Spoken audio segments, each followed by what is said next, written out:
tema de hemoptisis, que es uno de los que tienen el temario estipulado. No sé si les llegó la propuesta de algunas viñetas con preguntas genéricas para cada una, porque la idea era justamente con la misma propuesta de preguntas o de interrogantes que nos podemos hacer frente a un cuadro clínico, llevarlos a los distintos escenarios y poderlos comparar. Porque como van a ver, que en realidad es una manifestación clínica, un síntoma más que una patología en sí, está muy vinculada al escenario clínico y es una evaluación y un abordaje clínico por excelencia. Todos los temas o gran parte de los temas de medicina en sí, sobre todo medicina interna, tienen esa particularidad de iniciarse o basarse sobre todo en el abordaje clínico y desde ahí poder llegar al diagnóstico a través de distintas vías de estudios complementarios o de evaluación complementaria, pero en este en particular es sumamente clínico, es básicamente clínico porque de hecho es un síntoma, una manifestación más que una patología. Entonces ya voy a empezar comenzando compartiendo pantalla con la propuesta de las viñetas clínicas. Me dicen si la pueden ver, visualizar. Capaz que alguien me lo puede confirmar. Sí, se ve. La voy a ir leyendo y capaz que levantando la mano después alguno de algunos o algunas de las que estén, que hayan preparado, hayan podido ver un poquito la propuesta, pueden responder capaz de alguno de los casos clínicos. Y desde allí vamos a discutir alguna cosa puntual del tema, porque además ustedes que se están preparando para ser practicantes internos, internas, van a ver que este tipo de condición, este tipo de manifestación pueden encontrarla más de una oportunidad en la emergencia, en la puerta de emergencia o de policlínica, de las policlínicas periféricas que tienen puerta de emergencia, ya sea hospitalaria o del primer nivel. Y bueno, tienen que saber cómo abordarla, qué medidas se tienen que tomar desde el punto de vista terapéutico en uno u otro caso. Y por eso fue elegido como uno de los temas que ustedes deberían preparar. Más que nada para que ustedes tengan esa base cuando tengan que enfrentarse en la vida misma, en la realidad de la asistencia con este tipo de cuadros. Entonces, son 3 casos y de todos nos vamos a preguntar qué planteo diagnóstico se puede realizar a partir de la presentación clínica, cómo catalogaría la severidad del cuadro, justificando obviamente, porque a veces, como lo puse a propósito, porque a veces no tenemos toda la información que uno pudiera esperar o que uno pudiera querer para hacer una categorización completa, como en los libros o en las publicaciones podemos encontrar, que te dan un montón de parámetros, pero a veces por la forma como se presenta, porque el paciente no puede colaborar de manera adecuada, porque a veces están con acompañantes y a veces no, entonces a veces no tenemos los datos completos, pero sí podemos jerarquizar algunos en particular que nos van a ayudar a poder categorizar el cuadro y con esto, por supuesto, definir la conducta correspondiente. ¿Qué estudios complementarios solicitaría? Que como van a ver, según el escenario clínico puede variar, si bien nosotros sabemos que en líneas generales podemos pedir determinado tipo de estudios complementarios en este tipo de manifestación clínica, pero no siempre están en oportunidad los pacientes o hay que priorizar unos sobre otros según la severidad del cuadro. Y ahí me quedó mal, perdón, que puse indique medidas terapéuticas a instrumentar en la asistencia inicial, que debería ser el punto 4 y me quedó nuevamente 1, pero de todas maneras lo vamos a ir conversando según el caso. En el caso 1 es una persona de 52 años que desde hace 7 días presenta tos y expectoración mucopurulenta, malestar general, fiebre de hasta 38 grados en los últimos 3 días y en las últimas 24 horas presenta emisión de sangre roja, rutilante, no dice rutilante, pero parece aireada por lo menos. Rutilante es el color rojo bien brillante y no el color rojo oscuro que vemos en la sangre que sacamos, por ejemplo, una extracción venosa, que es de escasa cantidad seguida de expectoración en rumbrosa. Como único antecedente, un tabaquista o una tabaquista de 5 cigarrillos día, no tenemos otro antecedente, y del examen físico está febril, con buen estado general, con hemodinamia estable, con un ritmo regular de 80 ciclos por minuto, una frecuencia respiratoria de 22 respiraciones por minuto y un MAP presente bilateral con subcrepitantes escasos, saturando, ventilando espontáneamente al aire 98%. Entonces, es verdad que nos falta algunos datos, que no tenemos del todo, todo el examen físico, pero como dijimos, nos vamos a basar más que nada en la presentación clínica para después de ahí arribar a otros planteos. No sé si alguien quiere contestar qué planteo clínico podría realizar frente a este cuadro, qué planteos clínicos pudiera realizar frente a esta presentación. A ver, Leti, si podés ayudarnos con eso. Bueno, buenos días, no sé si se escucha bien. Perfecto. Perfecto. Bueno, por lo descrito y como usted bien decía, digamos que, bueno, nos faltan quizás algunos elementos como para que fuera más completo, pero de todas maneras creo que podemos definir que estamos, bueno, frente a una hemoptisis en el contexto de lo que pareciera ser una infección respiratoria baja, porque allí sí nos da elementos como lo de, bueno, la expectoración, es un cuadro agudo, lo cual a su vez nos aleja en cierta forma de quizás otras causas de hemoptisis, que ya son cuadros más arrastrados y bueno, y con otra sintomatología, como se me ocurre sudoración nocturna, por ejemplo, si pensamos en BK, entonces eso nos aleja un poco de eso. Nos habla de expectoración, bueno, fiebre, así que yo me inclinaría a pensar en que es una hemoptisis en este contexto. Y bueno, y por otro Leti, lado también... Leti, ya que no te quiero sacar, por eso que quería que siguieras hablando, pero no quiero dejar pasar que tú dijiste, faltan algunas cosas, que yo lo hice a propósito de eso, pero ¿qué cosas te gustaría saber o qué cosas agregarías como para tener una aproximación diagnóstica más certera? Por ejemplo. Y bueno, por ejemplo, si yo me inclinaría a una causa, digamos, por frecuencia, que pudiera ser, no sé, una neumonía aguda comunitaria, quizás me faltaría datos respecto de una paraclínica como una radiografía y la evolución Bueno, como... eso lo vamos a pedir después, eso lo vamos a pedir en la segunda pregunta, pero de la clínica, ¿qué otra cosa podrías preguntar o ir a buscar?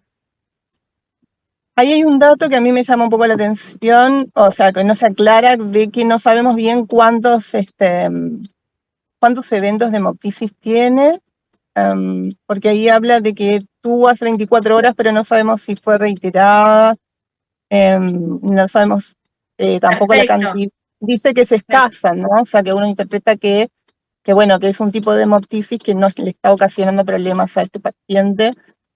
Bueno, no sé si eso era lo que tú apuntabas. Sí, sí, perfecto, perfecto. Me parece Bien. correcto. Rocío, que tenía levantado la mano. Rocío, Sí, mira. es que a mí justo este caso me generó dudas por el tema de hemoptisis, porque no es como la hemoptisis que uno tiene en mente. Bueno, justo a uno le dicen hemoptisis y le viene el cosquillo laringio, y esto justo no lo nombra.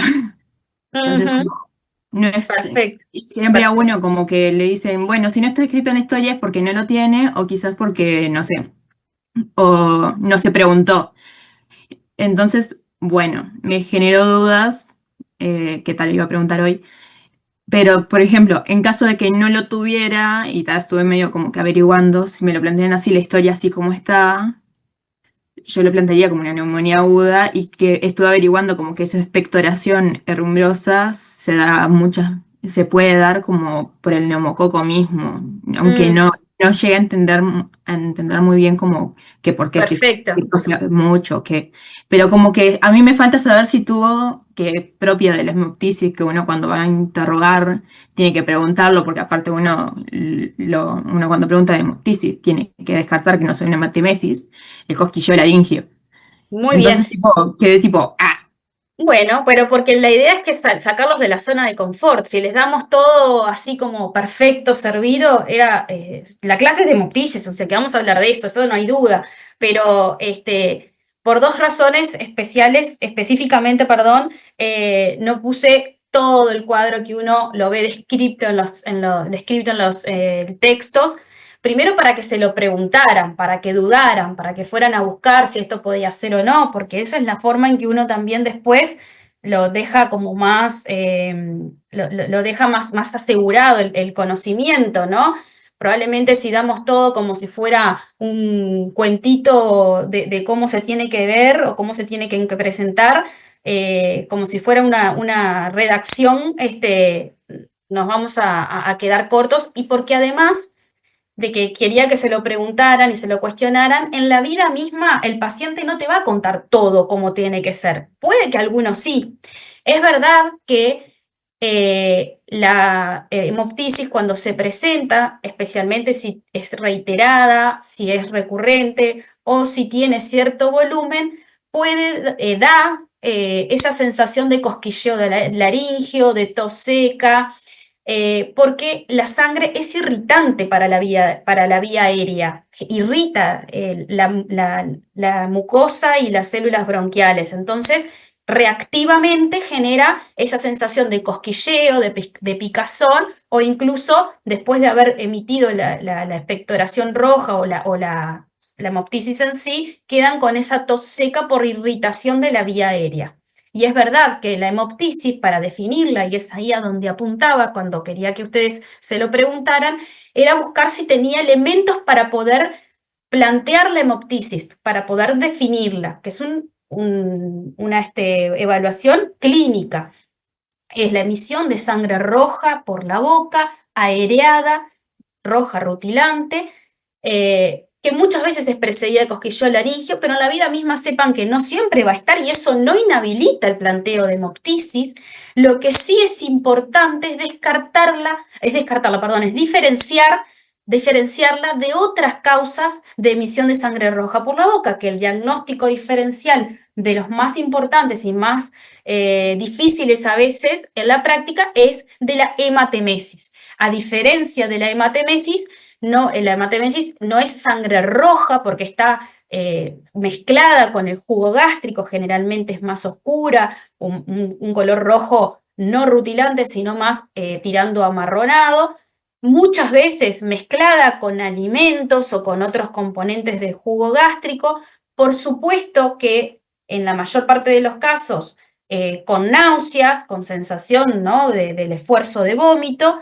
Puede dar algo de tos el vómito. Bueno, a todos nos ha pasado que si uno vomita a veces queda como irritada la faringe por la propia acidez del jugo gástrico y da como cierta tos, pero no está acompañado de un cuadro respiratorio, es más reactivo al vómito. Y la característica, por eso es siempre bueno pedirle a los pacientes, a las pacientes que nos muestren si lo trae o saquen una foto para ver las características. La hemoptisis es bien aireada, bien roja, brillante, y no está acompañada de ninguno de los elementos que vemos en la hematemesis, que siempre vienen acompañadas de jugo gástrico o de alimentos. Además, la hematemesis se da, como en el contexto del vómito, con un volumen generalmente mayor. Igualmente lo del volumen ahora lo vamos a aclarar. Y el otro diagnóstico diferencial es con la hemosialemesis, es decir, con sangre proveniente de la vía aérea alta, de la esfera otorrinolaringológica, y que generalmente está mezclada con saliva y no pocas veces se acompaña de tos, de síntomas respiratorios, es más bien algo más locorregional. Es más, debemos ir a mirar la bucofaringe, las narinas, porque habitualmente encontramos lesiones, encontramos alteraciones anatómicas que nos la puedan explicar.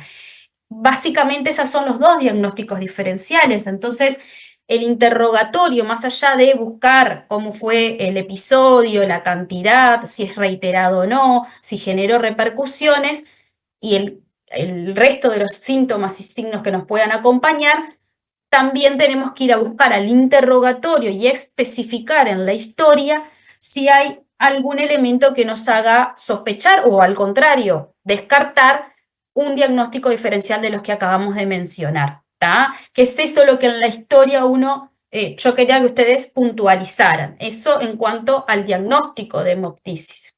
Y por supuesto, como decía Leti, dentro de lo que es el cuadro clínico que presenta esta persona, tenemos que ir a buscar algún elemento más de esto que nos da todas las pautas de que sea una hemoptisis, porque es sangre roja, aireada, en el contexto de un cuadro respiratorio, descansa entidad, y que a su vez se sigue de expectoración con una característica particular, pero tenemos que saber cuántos episodios fueron en el correr de 24 horas, cuándo fue el último, si lo presenta en el momento que lo estamos asistiendo, escribirlo, puntualizarlo en la historia, poner que se presencia el episodio, que es de tales características, y por supuesto lo que genera en la persona que lo está sufriendo, si genera disnea, si genera palpitaciones, si genera algún elemento de síndrome neurovegetativo, más allá que después nosotros lo vamos a ir a buscar al examen,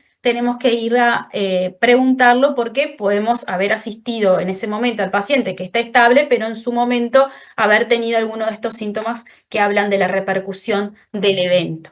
¿Se entiende hasta ahora? ¿O hay alguna pregunta en particular? Obviamente después en los otros casos, como ya venimos de hablar todos estos puntos en este primero, seguramente vamos a ir más a otros aspectos de esta forma de manifestación, pero para empezar es importante tener presente esto del diagnóstico y cómo lo definimos, de los principales diagnósticos diferenciales. Yo después de que hablemos de los casos y de que podamos responder algunas de estas preguntas, voy a compartirles pantalla con un cuadrito y unos esquemas como para redondear el tema y que se lo lleven un poquito más saldado, digamos, ¿está? Así que no se preocupen que estas cosas después las vamos a repasar en un cuadro y en unos esquemitas que hice para el final, ¿está? Algo más de esto de la definición y de diagnósticos diferenciales principales que tenemos que ir a preguntar y a buscar en la historia, puede levantar la mano el que quiera. Y sí, esta paciente se presenta con un cuadro que tiene todas las características de una hemoptisis en el contexto de síntomas respiratorios, de instalación aguda, 7 días, febril, con tos y expectoración, que tiene las características de ser mucopurulenta, que al examen constatamos la fiebre y encontramos también hallazgos al examen pleuropulmonar, por lo que el planteo debe ser que es una hemoptisis en el contexto de una infección respiratoria aguda baja, que además viene de la comunidad, porque no era un paciente o una paciente que estuviera institucionalizada o que estuviera en un hospital, porque si no eso se los van a aclarar, es consulta, además le dice que viene a consultar, o sea que en realidad es de la comunidad, por tanto tenemos que plantear que sea a gérmenes inespecíficos y porque además el cuadro, por las características que tiene, como decía hoy Leti, no tiene otros elementos para plantear gérmenes específicos, en particular la tuberculosis pulmonar, que como bien sabemos y lamentablemente tiene una alta prevalencia en nuestro país, entonces siempre la tenemos que tener presente y sabemos que se puede presentar con hemoptisis y muchas veces incluso hemoptisis importante, por eso la vamos a abordar después, pero no tiene elementos de impregnación toxibacilar, no es un cuadro subagudo y por tanto, en principio tendríamos que plantear que sea a gérmenes inespecíficos. Sí, Leti. Quería plantearte una duda, porque en realidad también me surgió lo mismo que Rocío, respecto a esa descripción que hacía de la expectoración herrumbrosa. Ahora la voy a decir, sí. Bien, perfecto, entonces lo dijo por eso. Está.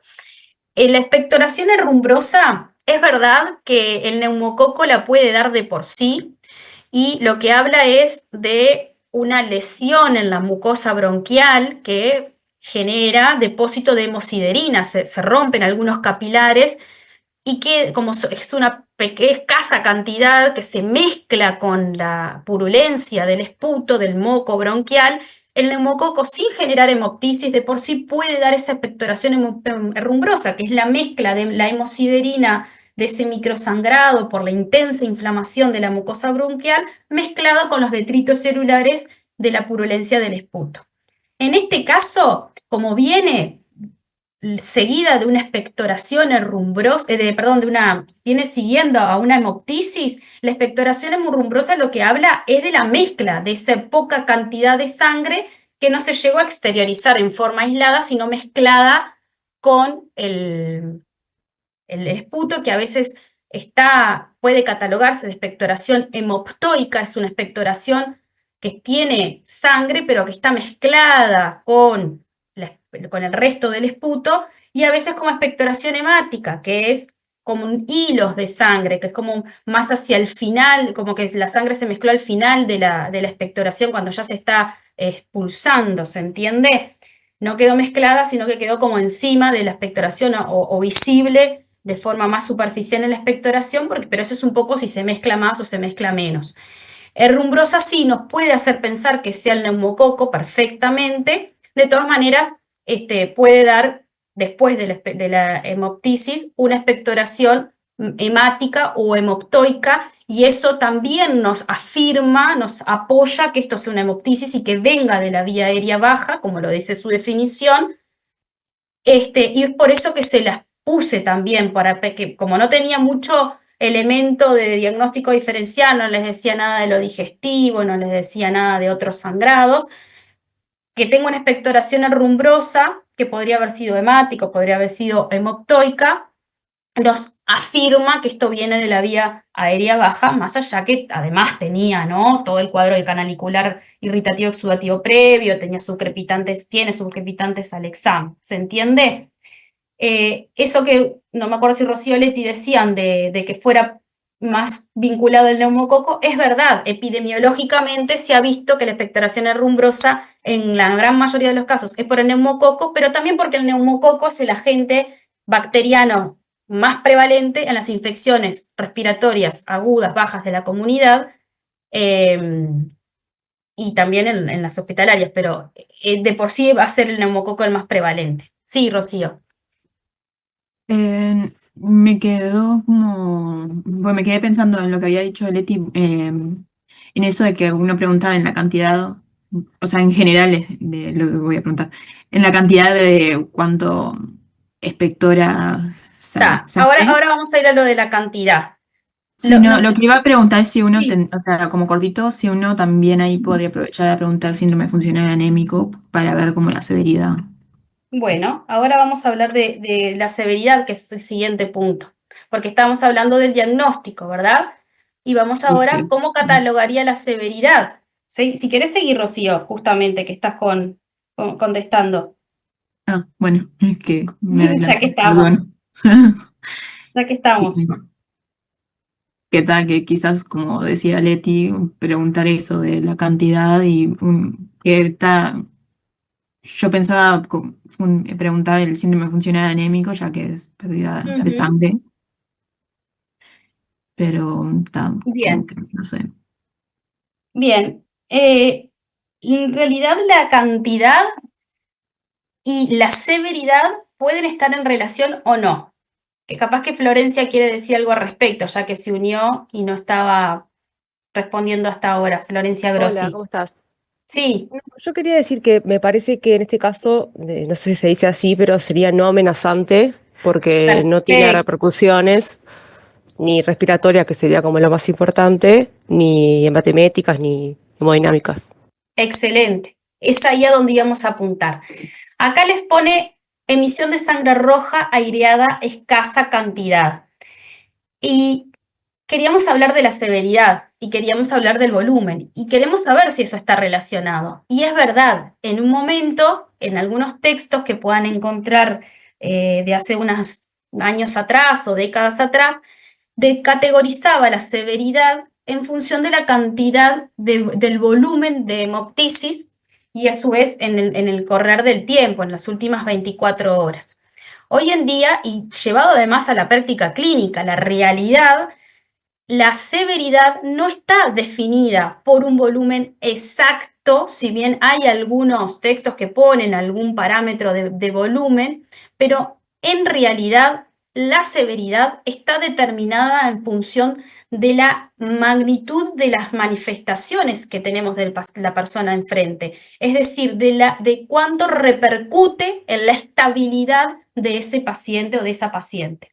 ¿Por qué? Porque primero, es raro o no es muy frecuente y a su vez no es muy objetivo la cantidad que te expresa el paciente. Piensen que además esta manifestación, como es la expulsión de sangre roja y a su vez de la vía aérea, genera mucha ansiedad, genera mucha preocupación en la persona y en sus acompañantes. Es raro que ellos puedan definir, medir exactamente, estar con algo que pueda ser un parámetro de medida para poder decirles exacto cuánto vienen expectorando y más aún, capaz que lo saben en las últimas emisiones de sangre roja porque ya se avivaron y agarraron algo para apuntarlo, pero no siempre es fácil tener ese volumen exacto. Eso como de la práctica clínica, de la práctica habitual, es difícil que te digan con exactitud y a su vez no es del todo certero que sepan exacta la cantidad. Pero además, no, más allá de la cantidad, no es lo mismo 100 mililitros de sangre roja en un paciente o en una paciente de 40, 50, 60 años que no tiene ninguna patología previa o que tiene un performance status, un estado nutricional y funcional adecuado, a este mismo volumen en una persona que tiene una cardiopatía previa, que es un EPOC o un EPOC, que tiene una insuficiencia respiratoria previa, que tiene un adelgazamiento, una desnutrición previa, que tiene una alteración funcional, es decir, que casi no se mueven por determinada patología. Entonces, en la persona en la que asienta es tan importante o más que el volumen en sí. Y por otro lado, en los estudios que se han hecho respecto a esto de cómo definir la severidad, se ha visto que la mortalidad y la morbilidad está más vinculada al ritmo en que se presenta ese volumen, más que con el volumen en sí. Es decir, es más importante si expulsa 50 o 100 mililitros en una hora a que si lo hace en el correr de 12 horas o 24 horas, porque obviamente la repercusión respiratoria va a ser otra. Expulsar determinado volumen en corto periodo de tiempo genera mucho más repercusión que si lo hace en el correr de más tiempo, de más horas, de todo un día. ¿Se entiende? Además del ritmo de expulsión de sangre roja o el ritmo en cómo se presenta esa hemoptisis, importa sobre qué paciente asienta. Por tanto, la severidad de la hemoptisis va a estar determinada a si es amenazante para la vida o no amenazante para la vida. ¿Se entiende? Eso lo vamos a ver en un cuadrito, pero eso ¿cómo lo vamos a definir? Y en función de las comorbilidades y el estado del paciente, pero sobre todo de cómo lo vemos al momento de la asistencia. Este es un paciente que tenga un síndrome funcional respiratorio florido, que esté polimneico, que no pueda hablar mientras, no puede hablar por estar con disnea de reposo, que tenga una saturación de oxígeno o una gasometría con una insuficiencia respiratoria, que esté taquicárdico, que tenga alguna manifestación de inestabilidad hemodinámica, y pareciera que no. Entonces, más allá que no dice exacto el volumen, lo que nosotros estamos viendo no son manifestaciones de la hemoptisis amenazante para la vida. ¿Se entiende? Sí. Perfecto.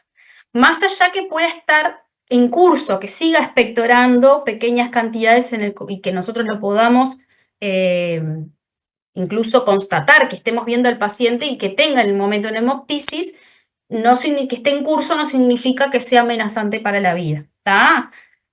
Son conceptos diferentes, pero acá no necesitamos saber el volumen exacto para poder definir su severidad. Es una hemoptisis no amenazante para la vida y no está generando repercusiones de severidad en este paciente, en este momento, puede cambiar eso porque puede ser dinámico, pero con los cuadros clínicos que estamos asistiendo, con las manifestaciones que vemos, no es una hemoptisis amenazante para la vida, ¿sí? Eso en cuanto a la severidad. Y esto lo vamos a seguir repasando en los otros casos clínicos y a su vez lo vamos a repasar en un cuadrito que vamos a ver ahora. Si tenemos un volumen aproximado que justo la persona nos lo aporte, lo podemos, sí, por supuesto que saberlo está bien. Nos importa más el ritmo, si eso fue en el correr de tantas horas y sobre todo la repercusión que genera. ¿De acuerdo?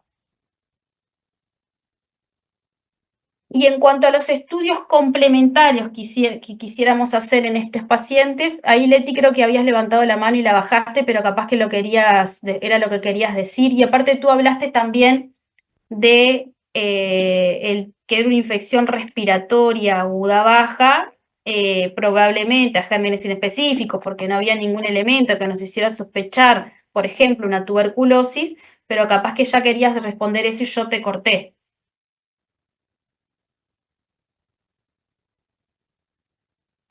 No, pero de todas maneras, en este caso yo entiendo que el estudio de primera línea sería justamente una radiografía de tórax.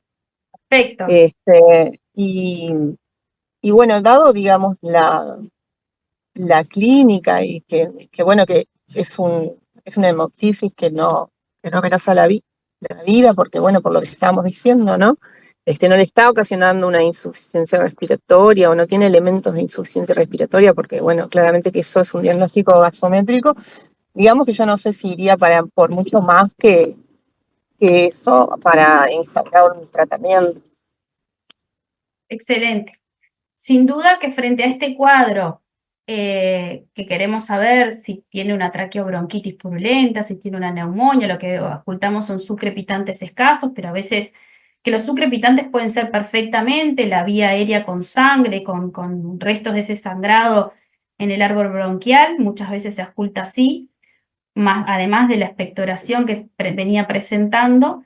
Sí es importante tener una placa de tórax porque nos puede mostrar la etiología de este cuadro y por supuesto con esto dirigir el tratamiento, además de saber sobre qué parénquima pulmonar sienta, ¿verdad? Es una persona tabaquista que no tiene un consumo importante en cuanto a cantidad de cigarrillos día, no dice igualmente